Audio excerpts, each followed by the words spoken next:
Hello, everyone. Good morning, good evening, good afternoon, depending on where you are on the globe. Thank you for joining us. We are so excited for this conversation today. I'll start off before we even get into it by thanking Women in Tech for facilitating the few days of really great conversation. So in addition to joining us for today, we hope you attend some of the other engaging and really timely and meaningful conversations. Today, I'm excited to be part of this discussion around elevating DE&I bit by bit. We only have 20 minutes, so why don't we go ahead and jump right into it? Starting off by introducing myself, my name is Jackie Cureton, and my pronouns are she and her. I am the Chief Diversity Officer here at Bitly, and my mandate is to really just set up our DI strategy and ensure that we're implementing it in a meaningful and sustainable way.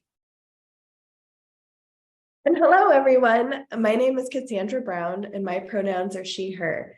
I am VP of Engineering for our core product team here at Bitly, and I'm super excited to be here with Jackie today to discuss the little ways we can all help elevate DE&I. And before we get there, I just wanted to give you a quick overview of Bitly. Bitly, in case you haven't heard of us, started in 2008 as a link shortener, and wow, have we evolved since then, now becoming a top partner in your journey to making connections. Our mission is to turn every link and scan into a catalyst for connections. Being a catalyst is something that we strive to do and is a core value for us at Bitly. We do this in many ways, our products being just one. So what started as a link shortener has now evolved over time into a multi-product solution, the Bitly Connections platform, which includes not just your links, but also a robust QR code offering and a single hosted landing page, or as we like to call it, link in bio. Through all of those services, we strive to drive change and connections throughout the world. Scan our QR code to learn more about Bitly and our products. But now let's get to the meat of the conversation. So to kick off our discussion on DE&I, I'll pass it back over to Jackie. Thank you so much, Cassie. And so one of the things that we like to start with is really just level setting, again, around definitions and the meanings behind them. And the reason I like to do that is we all have different understanding of these words. So for purposes of our discussion today, just making sure we're level setting and we're on the same page, DE&I refers to diversity, equity, and inclusion.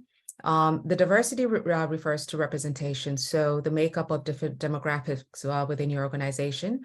Equity is referring to fair outcomes and just ensuring that we have access and opportunity, really just removing those systems of barriers, understanding our processes and our policies as well.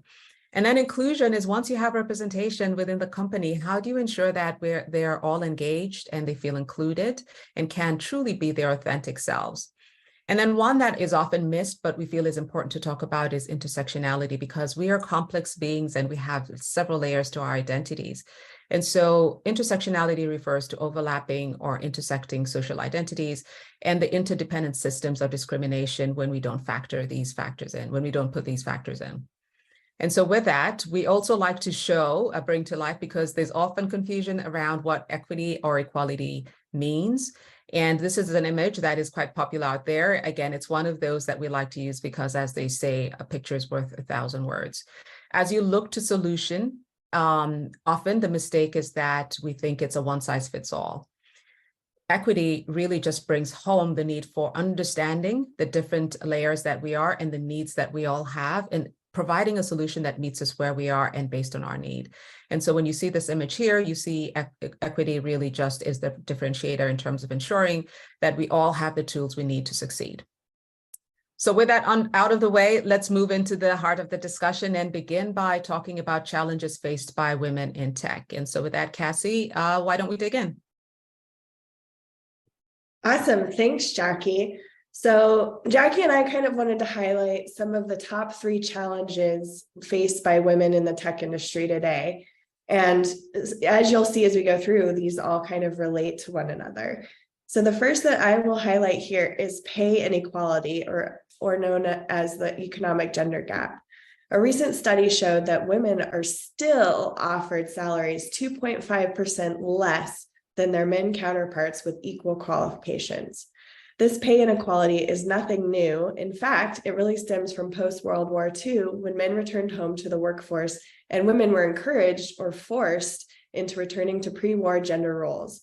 And if they chose to continue working, they were pushed back into lower paying industries.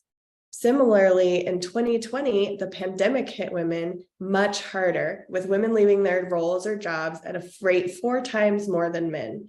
This is also exacerbated by the pay gap, which is 82 cents to $1. Even though there's a bit of, we all could negotiate for a higher salary, there are also systemic issues that cannot be changed with one simple one-off negotiation. So, in fact, a 2021 research from the World Economic Forum predicted that it will take 268 years, yes, 268 years to close this economic gender gap. One of the major factors of the systemic problem and this pay inequality is kind of a symptom of the gender bias, which is highlighted in the second block. In 2022, more than 50% of women, that's right, more than 50%, say they experience gender bias and discrimination at work. This can look many different ways. For example, unconscious bias has women being overlooked for promotions, career growth, or even advancement opportunities due to them never having quite the right profile to those providing those opportunities.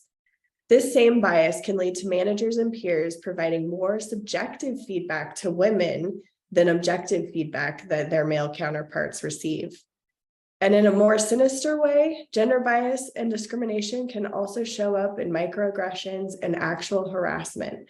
And when this happens, the fact that the technology industry is male-dominated leaves women afraid to report any non-inclusive behaviors. I saw a stat that was around 93% of women who experience this do not want to report it. So part of this, the reason for this pervasive bias is due to the lack of representation in the tech field. For example, women, or people who represent as women, only make up about 26% of all tech-related jobs. What is more, women in tech tend to drop out of the industry by the age of 35. And this starts early, not just in the workforce, but even in higher education. For example, in 2021, only 18% of women held degrees in computer science. And part of the reason for this is also a symptom of the third challenge, which Jackie will walk us through. Yeah, so thank you for those points, Cassie. And these are really key points, but I will just call out that they're not exhaustive. There's a lot more to it, but these are the 3 that we selected. And even as we talk about them, you'll find that they're interrelated and interconnected. So Cassie's talked about pay gap. She's talked about the impact to education and just seeing this as a viable career path. And so that brings to life the need for visibility and leadership at the very basic. Representation matters. It is hard to be what you don't see. And without example, it's hard for women to see themselves as future career aspirants in the tech space, but it's also hard for the up and coming talent to see this as a viable career path. So representation matters on a whole host of fronts. Thinking about what Cassie just talked about in terms of the impact to our learning, if you take it even a step further and you look at tech graduates, you're also seeing that the drop-off rate is seen there in a disproportionate amount as compared to the other programs. So in this particular case, a 2022 study by Accenture tells us that only 25% of tech graduates are women, with a drop-off rate of 37% for tech in comparison to 30% for other programs. So again, representation matters in a whole host of fronts. It's not just within the company, but it's for others who are getting ready to take this as a career path. Lack of representation also has an impact on your culture.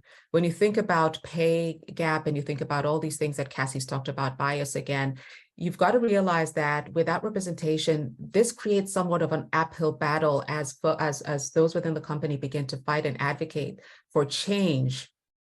Again, when you don't see it, it's hard for others to see women in this position. It's not just about women seeing themselves in this position, it's also others reflecting and seeing that.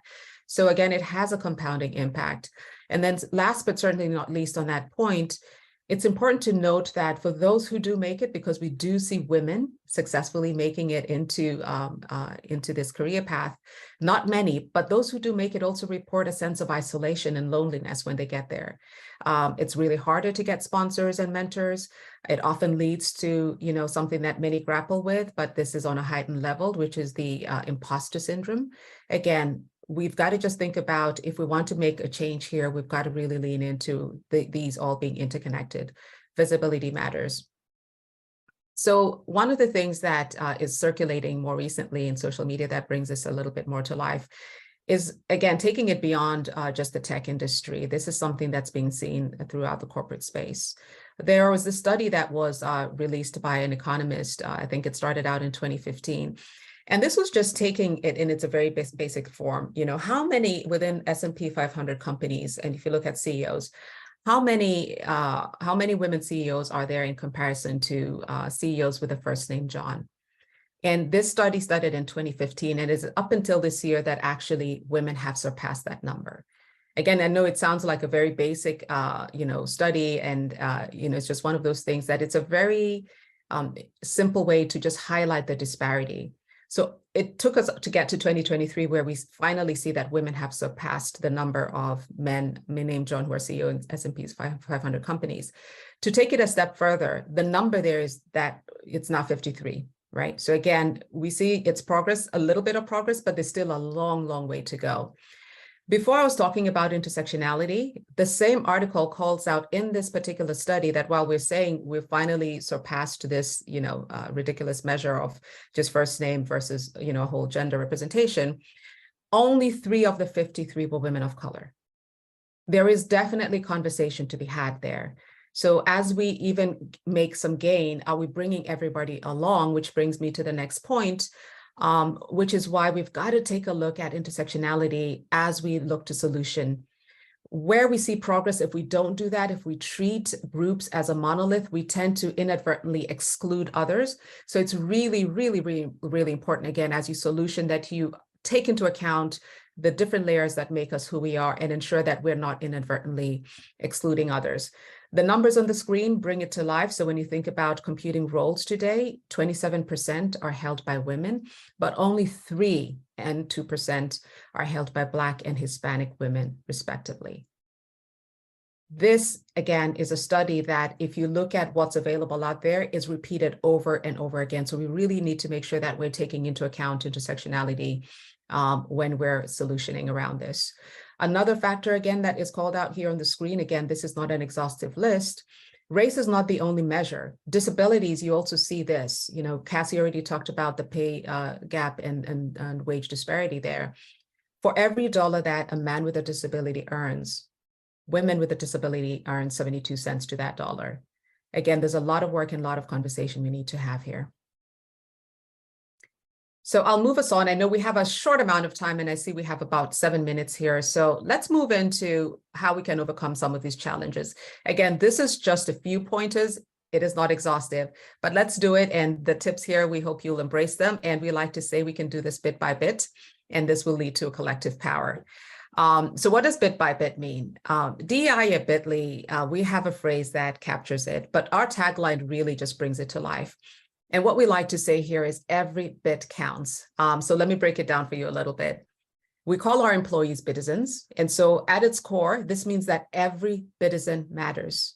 We value everybody, and our intent is to create a culture where everyone who comes through our doors feels valued, welcomed, and can be their authentic selves.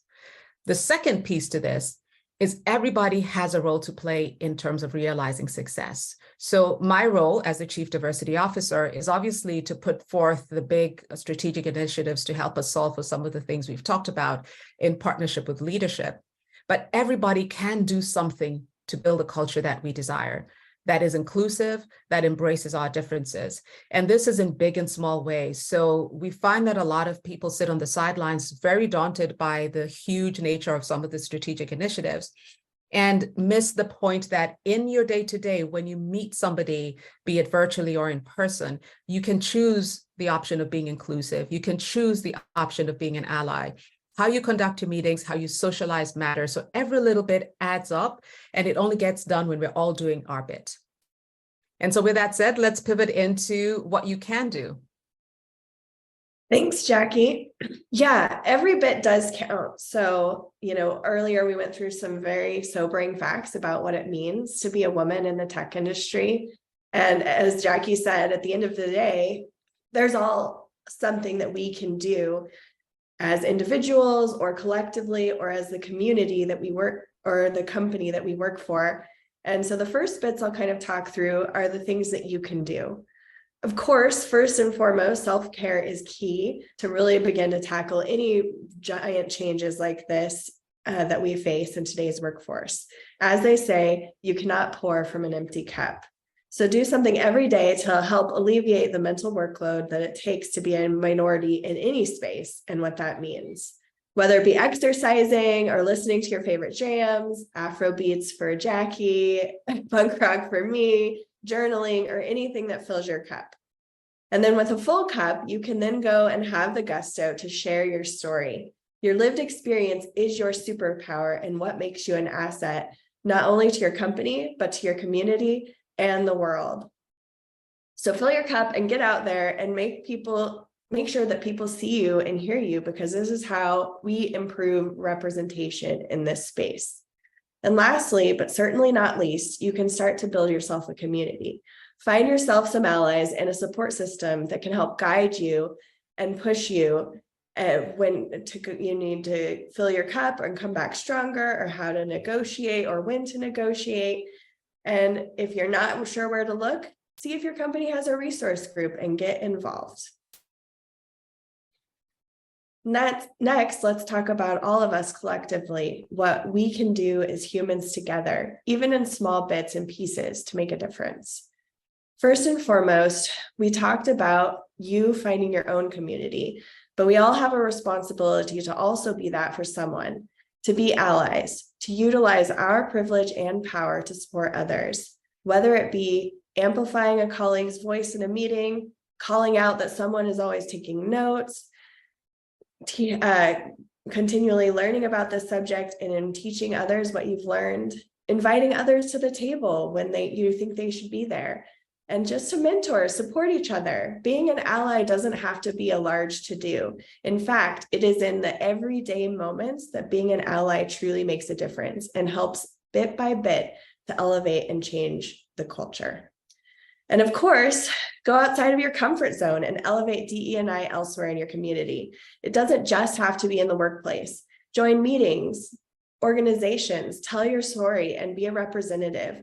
Imagine the impact that we all could have on those numbers of women and girls not going into tech or dropping out of tech today, if only we were a little more visible. If we all do this, even a little bit, the impact is huge.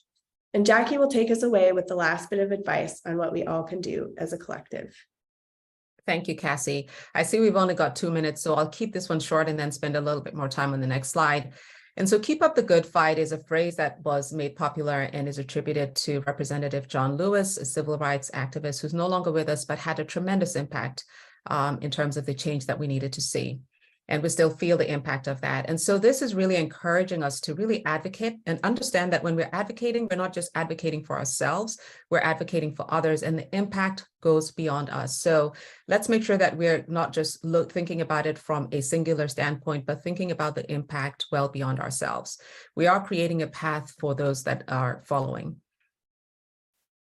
The last point on that one is, when you choose to stand on the sidelines or to be silent and not advocate, there's also the saying that complicity, silence leads to complicity. So I think it's just being guarded about that. And then real quickly on what companies can do. So we've talked about what you can do, what we can do, what companies can do. I like to start off with really just level setting that we need to understand the impact that companies have today. Right. So back in the day, it was religious institutions. Over time, that shifted to our government institutions and agencies. Today, one can't refute that our society is really being shaped by companies, especially tech companies. And so 3 things that we'll call out here. Again, I'll go through them real quickly in the interest of time. You have to have the courage to really commit to change. Again, when we think about the commitments and the statements that were made in 2020, and you fast forward to today, we see a lot of regression there. And so we've got to make sure that we have the courage to really reflect on our commitment to change. Make DEI a core strategic pillar. Don't make it a sometimes thing or the thing you do on the side, but really embed it and find ways to operationalize it so that it becomes part of your company's DNA. Think outside of your workforce, think about how you go to market, and think about your community as well. And then last, but certainly not least, you have to create a culture of calling in, not calling out. Society today is quick to judge and exclude others from conversations based on missteps. We need to make sure that we're allowing the learning to occur and we're not instead instilling fear and keeping people on the sidelines. So make sure that you have this culture of calling in versus calling out. Again, a culture of allyship and learning. And I see we're at time, so I'll wrap it up with a huge thank you and hope we'll see you at the booth. Yeah, thank you everyone for spending some time with us today. We'd love to hear your stories or answer your questions. So scan the QR code and come see us at the Bitly booth later on. And our TA team has a meet and greet tomorrow that you won't want to miss. Thank you all again. And don't forget that every bit counts. Absolutely. Thank you all. Enjoy the rest of the sessions.